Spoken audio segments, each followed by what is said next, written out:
দাঁতনে rail রোকো আন্দোলনের জেরে আটকে গেল এক্সপ্রেস ট্রেন। অবরোধ তুলতে রেল পুলিশের সঙ্গে ধস্তাধস্তি তৃণমূল ছাত্র পরিষদের ছাত্রদের। দাঁতনে রেল রোকো আন্দোলনের জেরে আটকে গেল 18046 Hyderabad Shalimar East Coast Express train. অবরোধ তুলতে রেল পুলিশের সঙ্গে ধস্তাধস্তি তৃণমূল ছাত্র পরিষদের ছাত্রদের। দাঁতন রেল স্টেশনে জগন্নাথ এক্সপ্রেসের স্টপেজ সহ একাধিক দাবিতে বিক্ষোভ আন্দোলন সংগঠিত করেছিল দাঁতন ব্লক তৃণমূল কংগ্রেসের শ্রমিক সংগঠন ও দাঁতন ব্লক তৃণমূল ছাত্র পরিষদ।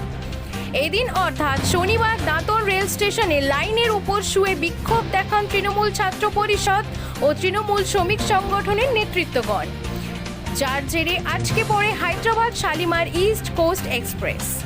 বিক্ষোভের জেরে প্রায় 20 মিনিট দাঁতন স্টেশনে দাঁড়িয়ে থাকে এক্সপ্রেস ট্রেনটি। পরে রেল পুলিশ ও স্টেশন ম্যানেজারের আশ্বাসে অবরোধ তুলে নেওয়া হয়।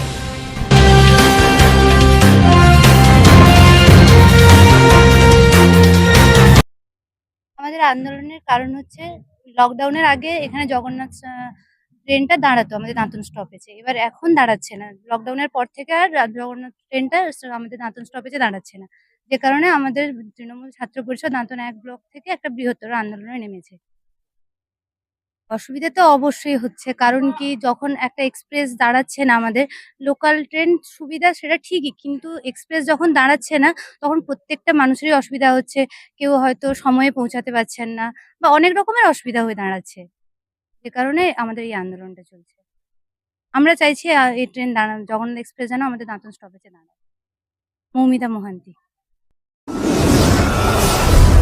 আপনারা দেখছেন টিভি 12 বাংলা, সত্যির সন্ধানে সত্যের পথে।